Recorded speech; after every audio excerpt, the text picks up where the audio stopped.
Welcome guys, Darren here again with another box review. This time I'm doing a box review of Donruss 1992 Series 2 Baseball. Kind of redundant to say Donruss Baseball prior to 1995, but that is the case. So this is the 1992 Donruss set. This is again the Series 2, and it's a beautiful box. In fact, the wrappers are just absolutely gorgeous.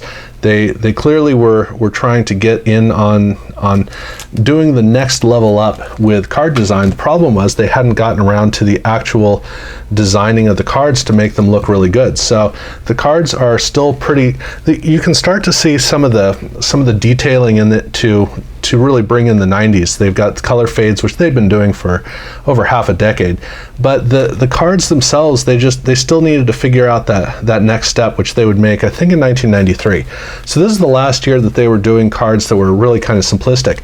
And with doing a Series 2 set, normally this is where you're going to be finding quality rookies. With baseball, it's always difficult with rookies, but the way that the set's composed, it really doesn't have very much that it brings. So the Series 2 set starts off with rated rookies, which really doesn't have anybody of any value at all.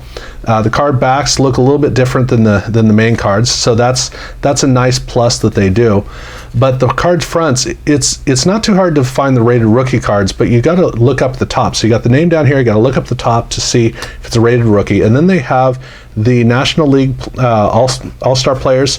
So that's a nice little plus. They've got a couple of highlight cards, and then they have basically just a whole bunch of regular cards throughout for the rest of the set, and there's nothing of distinction. So as you go through pack by pack, all the cards look the same.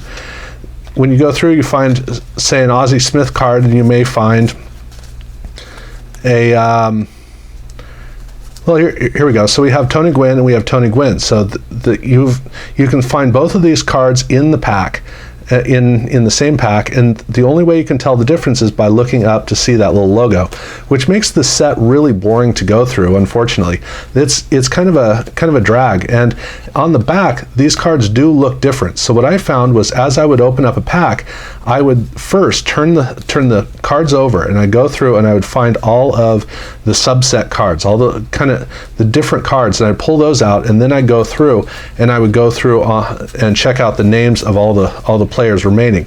That's really kind of how I was operating going through these packs. It wasn't an exciting affair. Now, on the first 4 packs, I got their Donruss Diamond Kings. This is the first year that they did Diamond Kings that were a rarity. It used to be basically 1 per pack. Now it's more rare, and this is the American League Diamond Kings cards for the Series 2, and these look really beautiful on the front. The backs are, okay, they're working on it, but the fronts are just fantastic.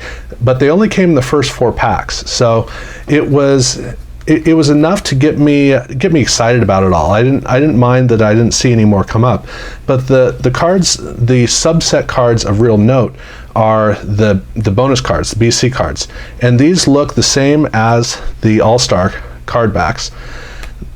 The difference is this is an 8-card subset, and so it's got it's not a subset, it's an insert set. It's got Cal Ripken and it's got Roger Clemens of note.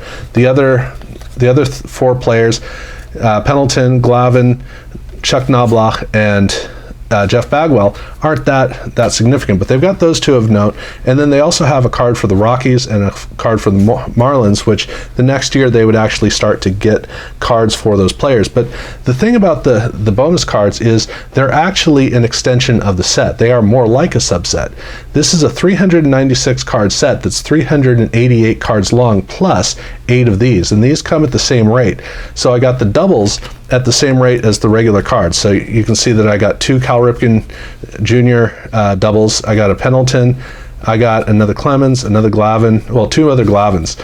And so that's one thing you gotta remember, is that they made these to be special insert cards, but they're really just an extension of the set. They're subset cards that are added on that feel a little bit interesting, which actually helped. So as you're going through, you're pulling out the BC cards, and you're getting kind of excited about that, and that's a benefit that they had, but still is kind of boring.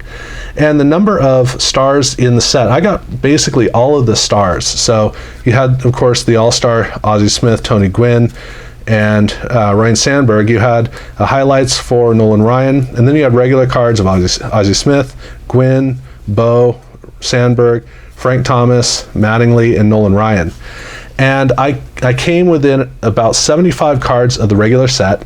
I didn't even bother to pull them out. There are too many that I'm short, and I already have the set, so I didn't really care. So I just pulled out all the cards of value here. And that was the thing. I did get 3 Nolan Ryans, so that was good. And you know, I got two Frank Thomases, 2 Big Hurts, 2 Sandbergs, but that was basically it from the main set. And then of course in the BC cards, I got 3 Cal Ripkens and I got 2 Roger Clemens, so that was good as well. And I got 1 of the 2 valuable Diamond Kings cards, so that also helped out a bit in terms of the satisfaction of the box. So as far as what the box can offer, I did really well. It'd be nice with a set like this where there's nothing really exciting going on and nothing of serious value to at least get 1 of the sets. It did not happen, so this would be a 2-box affair to get a 1 set. But as far as just going through packs, unfortunately, because it's Series 2, you don't have as many stars. You don't have Barry Bonds, you don't have Griffey. The fact that you do have Nolan Ryan, that's a big benefit to this set, but it's not as good as Series 1. They hadn't yet started to develop the kind of turn that you want to really bring in an audience, and that's what Donruss would have to figure out. So this is, if it's a cheap box, this is a pretty good one to go through, but it's not great because the name recognition is a lot more limited. It is nice that they have the National League All-Stars in here. That definitely helps. There are not very many players in this set though that are of note, and I wish that they had more subset cards, or I mean really the big subset that they had was their rated rookie cards. There were a lot of those rated rookies in here, and nobody there's nobody in here that you would care about. So that's kind of the problem. This is like the year before cards actually got interesting, and other sets were actually figuring it out. Donruss was close. They were close. But this is 1992 is basically the last year of the junk wax era, and this is one of the last sets of the junk wax period, the true junk wax packs. So that's kind of the thing. If it's cheap, this is worth going after, primarily Series 1 over Series 2. You can get some good cards out of it. It's pretty unlikely that you're going to really get too excited about it, but if you're just sitting around going through packs to see who you get, yeah, it kind of works. Don't let the box fool you. The box is a lot more optimistic than the actual card set.